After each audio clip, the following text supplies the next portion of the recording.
Good morning, Steve Georgie here. It is Thursday, the 18th. We have got markets rather quiet. Now, it is Thursday. There is no trade tomorrow. Good Friday.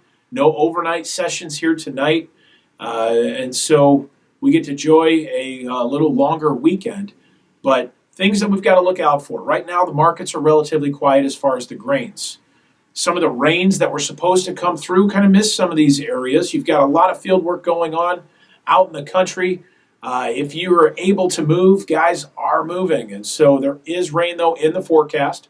NOAA came out with their new forecast this morning as well, looking for certain areas above average temperatures. I should say below average temperatures, a little cooler for certain areas over Nebraska, areas of southern Iowa, and then a little bit further south. But most of the country looking at about average temperatures over the next 3 months. But the moisture is what guys are going to be looking at. And so most of the Corn Belt, almost the entire Corn Belt, above average as far as moisture. And we could end up seeing that cause some problems as we continue with planting and really trying to focus on getting this crop in the ground. But here we are coming to the back half of April. And some of the primary focus is going to be some of the grain that is on hand right now. So how much corn is out there in the farmer's control that needs to be sold yet by the end of this month on these May basis contracts that have to be dealt with. And so if that is going to be the case, guys aren't going to have the ability to roll that. Farmers need money. We know this. And so we're seeing these sales being made. So these bounces or rallies that we could potentially see have been an issue. We haven't seen them. We've seen more further pressure.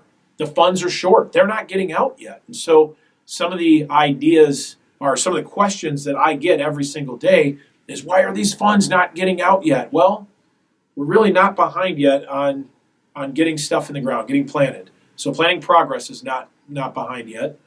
But we also have a lot of grain on hand. And so once we see that grain go from farmer controlled to commercially controlled is when we tend to see the markets do something else. And so be a little bit cautious with that as we move forward. But I think that we have a lot of grain that's got to move here by the end of this month. But as we go into May, the focus will be on this trade issue that we have with China. What's going on there? Do we kick the can again? Or do we find a deal? Do we get something done? We have to get something done in order to shake these short positions from these funds out. And I think that's what they're really hanging on to yet, is to see if we can fix this issue we have as far as global trade.